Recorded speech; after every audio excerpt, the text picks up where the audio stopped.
Hello भाई सवाल, आज मैं आप लोगों को बताता हूँ फेस स्मूथ किस तरह करते हैं स्नैपसीड में।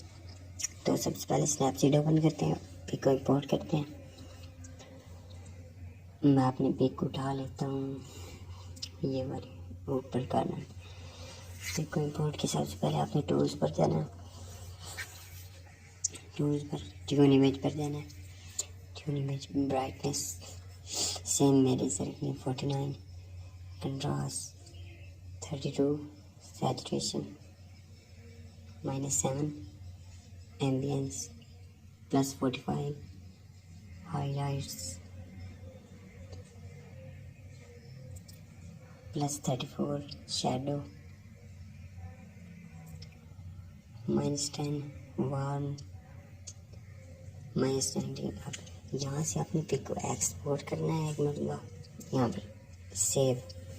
अब आपने इसको एक एप्लीकेशन है उसमें ले जाना है, वो मैं लिंक दे दूँगा, वेबसाइट है, वहाँ से आप लोग डाउनलोड कर सकते हैं। रेवोल्ट पेंट 2 ये वाली, इसको ओपन करते हैं।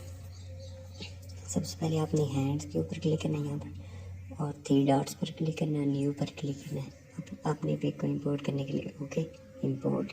ये मैं फर्स्ट टाइम यूज़ कर रहा हूँ तो आपको बताता हूँ। पिक को इंपोर्ट किया, वो वही जो स्नैपसीड से एक्सपोर्ट की थी। तो यहाँ से टूल्स पर जाते हैं और सेम सेटिंग मेरे जैसे रखनी है। ऊपर रेडियस आपने अपनी मर्ज़ी के मुताबिक रख लेना है, ठीक है। तो अब फेस स्मूथ करना स्टार्ट कर देते हैं। जिस तरह मैं ब्रश कर रहा हूँ आपने इसी तरह फेस के ऊपर ब्रश करना है। पिक को जूम करके करना है ताकि पिक ख़राब ना हो ज़्यादा। सेम इसी तरह जैसे मैं कर रहा हूँ। तो मैं वीडियो को थोड़ी स्पीड बढ़ा देता हूँ ताकि वीडियो लंबी ना हो। अगर आप चैनल पर पहली बार आए हैं तो प्लीज़ सब्सक्राइब करें और लाइक और वीडियो को शेयर करें, और वीडियो को मुकम्मल एंड तक देखनी है ताकि कोई पार्ट मिस ना हो सके और आप इंजॉय करें। बाद में मिलते हैं।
अब आप जैसे देख सकते हैं फेस स्मूथ मुकम्मल अच्छी तरीके से हो गया। तो पिक को एक एक्सपोर्ट करते हैं, वहाँ 3 डॉट पर क्लिक करके एक्सपोर्ट किया, यहाँ से रिमूव कर देते हैं। फिर ओपन करते हैं गैलरी में। इस पिक को देख सकते हैं आप, ये स्मूथ हो चुकी है और इसको मैं रिमूव कर देती हूँ। ये वाली ओरिजिनल थी, इसकी स्नैपसीड भी सेटिंग करके ये देख सकते हैं। आपके पिक की क्वालिटी भी मुकम्मल ओके रहेगी, नहीं ख़राब होगी।